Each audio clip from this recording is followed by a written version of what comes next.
എന്താണ് വൈഫി, രാവിലെ തന്നെ എൻ്റെ കൺട്രോള് കളഞ്ഞ് എൻ്റെ നെഞ്ചത്തിങ്ങനെ കിടന്നാൽ മതിയോ? നമുക്കൊന്ന് നോക്കിയാലോ? ഫസ്റ്റ് നൈറ്റ് ആഘോഷിക്കാൻ എന്തായാലും നീ സമ്മതിച്ചില്ല. അതിർത്തി വെച്ച് നീ തടഞ്ഞു. എന്നിട്ട് ആ അതിർത്തി നീ തന്നെ പൊട്ടിച്ച് എൻ്റെ അടുത്തേക്ക് വന്നു. അപ്പം പിന്നെ എന്തായാലും നിന്നെ വെറുതെ വിടാൻ ഞാൻ തയ്യാറല്ല. അതുകൊണ്ട് മോർണിംഗ് നമുക്ക് നോക്കാം. ഞാൻ നിന്നെ വെറുതെ വിടുന്നത് മോശമല്ലേ പെണ്ണേ? ഒന്നുമില്ലെങ്കിലും നീ എൻ്റെ ഭാര്യയല്ലേ? അപ്പം ചെറുതായൊന്ന് സ്നേഹിച്ചു വിടാനാണ് എൻ്റെ ഉദ്ദേശം. എങ്ങനെ, നീയും സഹകരിക്കില്ലേ? ഒറ്റക്കണ്ണുറുക്കി കുറുമ്പോടെ ദാനി പറഞ്ഞു. എന്നാൽ ഇതെല്ലാം കേട്ട് നന്ദു ഒന്ന് പേടിച്ചെങ്കിലും അവൻ്റെ മുന്നിൽ പേടിച്ചിരുന്നാൽ ശരിയാവില്ല എന്ന് തോന്നി അവൾക്ക്. അത് സാറ് മാത്രം വിചാരിച്ചാൽ മതിയോ? നമ്മുടെ വിവാഹം എങ്ങനെ നടന്നതാണെന്ന് സാർ ഇടയ്ക്കിടയ്ക്ക് ഓർക്കുന്നത് നന്നായിരിക്കും. ഒരിക്കലും ഞാൻ സാറിൻ്റെ ഭാര്യയായി ജീവിതകാലം മുഴുവൻ ഇവിടെ താമസിക്കാൻ വന്നതല്ല. അതുകൊണ്ട് അധികാരങ്ങൾ എന്നോട് കാണിക്കരുത്. സാറിൻ്റെ കോൺട്രാക്റ്റ് കഴിയുമ്പോൾ എനിക്ക് മറ്റൊരാളെ വിവാഹം ചെയ്യേണ്ടതാണ്. എന്നെ കിട്ടുന്ന ആളിതൊക്കെ അറിഞ്ഞാൽ മോശമല്ലേ? നന്ദു ഒരൽപ്പം നാണത്തോടെ പറഞ്ഞു. അതുകൊണ്ട് സാറ് ഇടയ്ക്കിടയ്ക്ക് ഓർക്കുന്നത് നല്ലതാ. എന്നാൽ ഇത് കേട്ട് ഡാനിക്ക് വല്ലാതെ ദേഷ്യം വന്നു. അവൻ അവളുടെ ഇടുപ്പിൽ പിടിമുറുക്കി. നന്ദുവിനെ നന്നായി വേദനിച്ചു. എന്തീ കാണിക്കുന്നത്? എനിക്ക് വേദനിക്കുന്നു. എന്നെ വിട്, എനിക്ക് പോവണം. നന്ദു ദയനീയമായി അവനെ നോക്കി പറഞ്ഞു. നീ ഇപ്പോൾ എൻ്റെ ഭാര്യയാണ്. പിന്നെ നീ ആരുടെ ഭാര്യയാകുമെന്ന് എനിക്കറിയേണ്ട ആവശ്യമില്ല. എൻ്റെ കൂടെയുള്ളപ്പോൾ നീ എൻ്റേത് മാത്രമാണ്. എൻ്റേതൊന്ന് മറ്റൊരാളുടെയാണെന്ന് പറയുന്നത് എനിക്കിഷ്ടമല്ല. അവനിൽ നിറഞ്ഞു നിന്നിരുന്നത് ദേഷ്യത്തേക്കാൾ ഉപരി പരിഭവമായിരുന്നു. അവൾ അങ്ങനെ പറഞ്ഞതിലുള്ള പരിഭവം. എന്നാൽ അത് കാണി നന്ദുവിന് ചിരിയാണ് വന്നത്. സാറൊന്ന് വിടാമോ? എനിക്ക് പോകണം. നന്ദു അവനെ നോക്കാതെ അവനിൽ നിന്നും അകന്നു മാറാൻ ശ്രമിച്ചുകൊണ്ട് പറഞ്ഞു. പോകാം, നിന്നെ വിടില്ല എന്ന് ഞാൻ പറഞ്ഞില്ല ശ്രീ. പക്ഷെ ഞാൻ പറയുന്ന 2 കാര്യങ്ങൾ നീ അനുസരിക്കണം. അതിലൊന്നാമത്തേത്, you should give me a kiss right now. അടുത്തത്, ഓഫീസിലല്ലാതെ ഇനി മേലാൽ എന്നെ സാറെന്ന് വിളിക്കരുത്. വീട്ടിൽ നിന്ന് ഇനി അങ്ങനെ വിളിച്ചാൽ എൻ്റെ കയ്യിൽ നിന്ന് നിനക്ക് നല്ല മധുരമായ ശിക്ഷ വാങ്ങേണ്ടി വരും. അതുകൊണ്ട് എന്നെ കൊണ്ടത് ചെയ്യിക്കരുത്. അതാവും നിനക്ക് നല്ലത്. ഇവിടെ നീ എൻ്റെ ഭാര്യയും ഞാൻ നിൻ്റെ ഭർത്താവുമാണ്. അതുകൊണ്ട് ഇനി മേലാൽ നീ സാറെന്ന് വിളിക്കരുത്. ഇത് 2ഉം സമ്മതമാണെങ്കിൽ നിനക്കിപ്പോൾ ഇവിടുന്ന് പോകാം. പറ്റില്ല. നന്ദു ഒരു നിമിഷം പോലും ചിന്തിക്കാതെ ഉത്തരം പറഞ്ഞു. സാർ എന്തൊക്കെയായി പറയുന്നത്?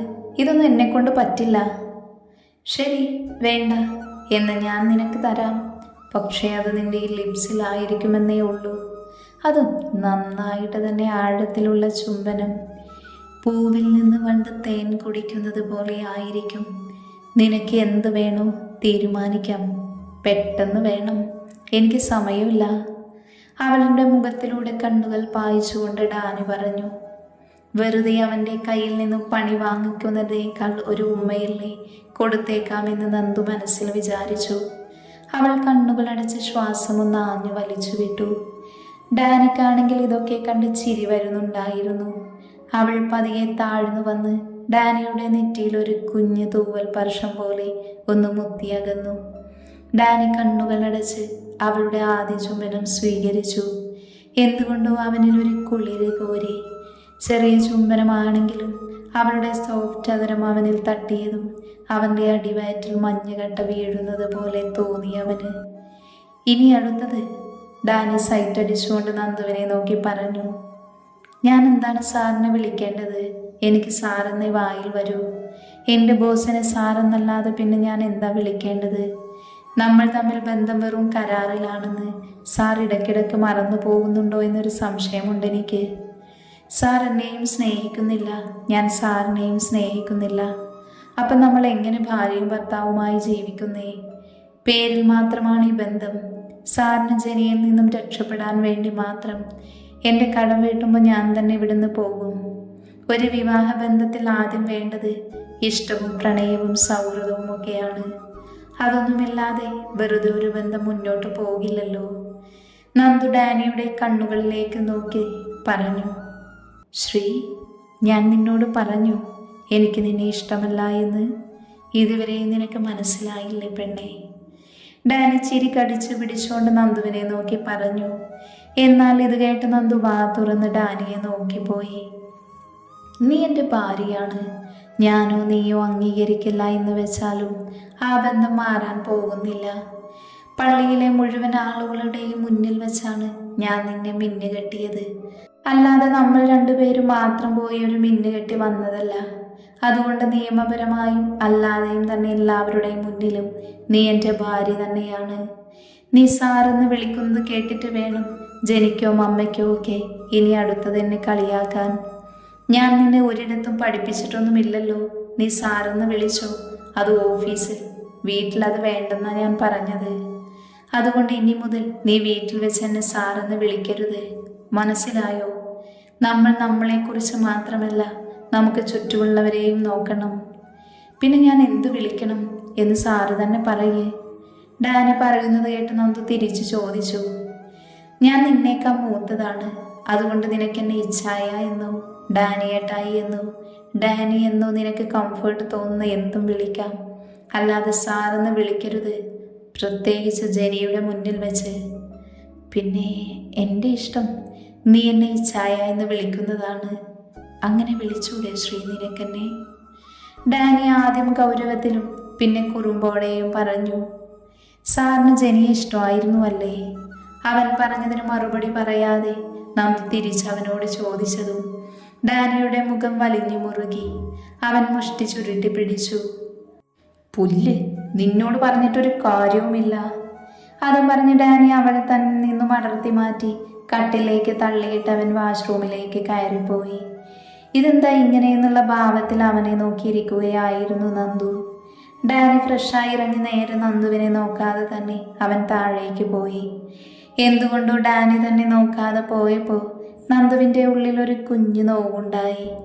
ജനിയെക്കുറിച്ച് ചോദിക്കേണ്ടിയിരുന്നില്ല എന്നവൾ ഓർത്തുപോയി. ഇനി ജനിയെപ്പറ്റി ഡാനി എന്നോട് പറയുമ്പോഴല്ലാതെ ഒരു കാര്യവും താനായി ചോദിക്കില്ല എന്നവൾ മനസ്സിൽ ഉറപ്പിച്ചു. അവർക്കിടയിൽ എന്ത് പ്രശ്നം തന്നെ ആയാലും അത് ഡാനിയെ നന്നായി വേദനിപ്പിച്ചിട്ടുണ്ട് എന്ന് നന്ദുവിന് മനസ്സിലായി. എങ്കിലും എന്താണ് കാര്യമെന്നുള്ളത് ഡാനി പറയാതെ തനിക്ക് അറിയണ്ട എന്നുള്ള വാശിയായിരുന്നു നന്ദുവിന്. അങ്ങനെ കുറച്ച് സമയം അവൾ ഓരോന്ന് ആലോചിച്ചിരുന്നു. പിന്നെ ഫ്രഷായി ഇറങ്ങി താഴേക്ക് പോയി. അവൾ ഡാനി അവിടെയെല്ലാം തിരഞ്ഞുവെങ്കിലും അവനെ കാണാനായില്ല. നന്ദു അടുക്കളയിലേക്ക് നടന്നു. അവിടെ എല്ലാവരും ഉണ്ടായിരുന്നു. നന്ദു രാധമയെ പിന്നിലൂടെ പുണർന്നു. അവൾക്കെന്തോ രാധമയെ കാണുമ്പോൾ വല്ലാത്തൊരു പോസിറ്റീവ് ഫീലാണ്. അതുകൊണ്ടാണ് അവരെ കെട്ടിപ്പിടിച്ചത്. അവർ ആദ്യമൊന്ന് ഞെട്ടിയെങ്കിലും തന്നെ ഈ വീട്ടിൽ ഇങ്ങനെ വന്ന് കെട്ടിപ്പിടിക്കണമെങ്കിൽ അത് നന്ദുമോളായിരിക്കുമെന്നവർ ഊഹിച്ചു. നന്ദുമോളെ, അവർ വാത്സല്യത്തോടെ അവളെ വിളിച്ചു. അമ്മയ്ക്ക് എങ്ങനെ മനസ്സിലായി ഞാനാണെന്ന് നന്ദു അത്ഭുതത്തോടെ ചോദിച്ചു. ഈ വീട്ടിൽ മോളല്ലാതെ ഇങ്ങനെ എന്നെ ആരും വന്ന് കെട്ടിപ്പിടിക്കില്ലല്ലോ, അവർ പുഞ്ചിരിയോടെ പറഞ്ഞുകൊണ്ട് നന്ദുവിൻ്റെ നെറ്റിയിൽ വാത്സല്യത്തോടെ ചുംബിച്ചു. എന്തുകൊണ്ടോ നന്ദുവിൻ്റെ കണ്ണുകൾ നിറഞ്ഞു. അവൾക്ക് തന്നെ നഷ്ടപ്പെട്ട അമ്മയെക്കുറിച്ച് ഒരു വേള ഓർമ്മ വന്നുപോയി. അവളുടെ കണ്ണുകൾ നിറഞ്ഞു കണ്ട രാധ അവളെ ചേർത്ത് പിടിച്ചു. മോളെന്തിനാ സങ്കടപ്പെടുന്നേ? മോളുടെ അമ്മയെക്കുറിച്ച് ഓർത്തിട്ടാണോ? എങ്കിൽ വിഷമിക്കേണ്ട. ഇവിടെ ഞാനും അമ്മച്ചിയും ഉള്ളിടത്തോളം മോൾക്ക് ഒരമ്മയുടെ കുറവ് തോന്നില്ല.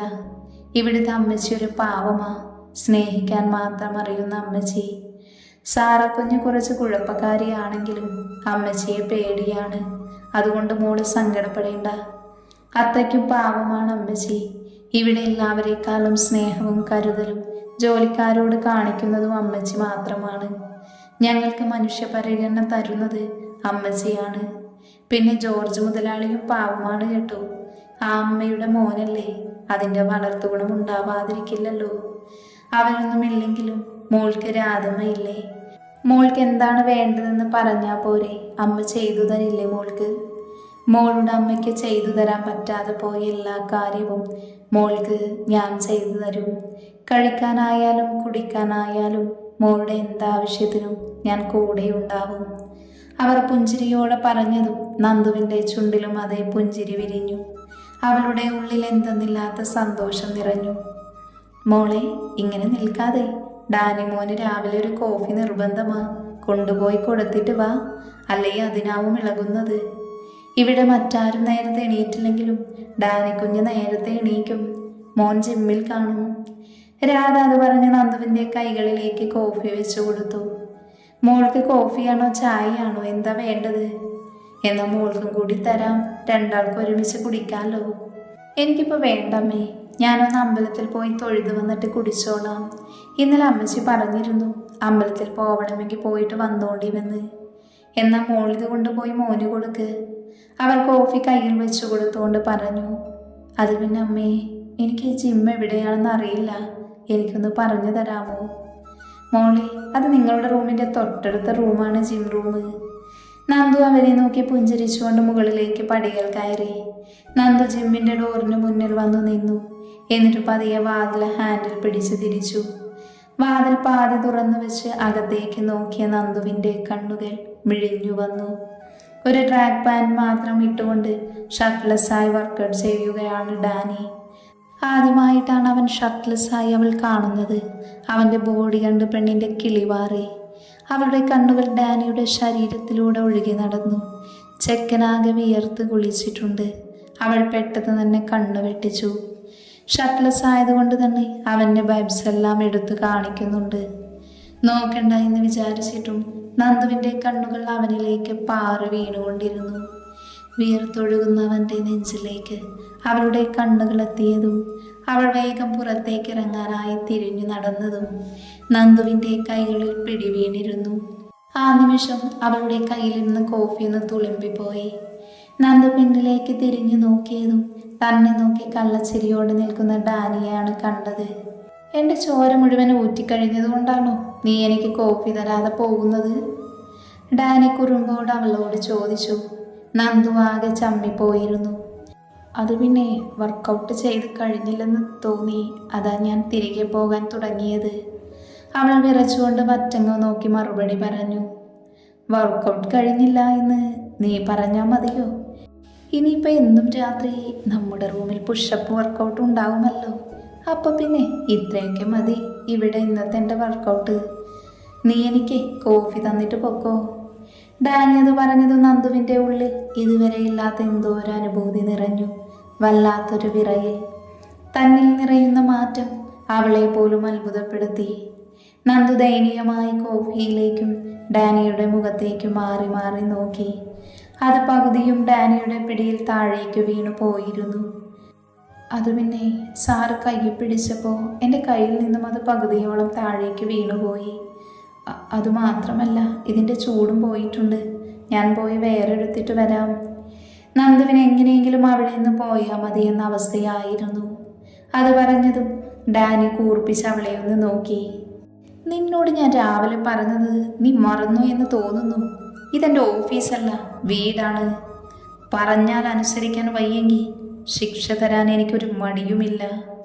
ഡാനി അതും പറഞ്ഞ് നന്ദുവിൻ്റെ ഇടുപ്പിലൂടെ ചുറ്റി അവൻ്റെ അടുത്തേക്ക് അടുപ്പിച്ചു നിർത്തി. അവളുടെ മാറുകൾ അവൻ്റെ ഷർട്ട്ലെസ്സായ നെഞ്ചിൽ ഞെരിഞ്ഞമർന്നു. വിയർപ്പ് തുള്ളികൾ അവളിലേക്കും വ്യാപിച്ചു തുടങ്ങി.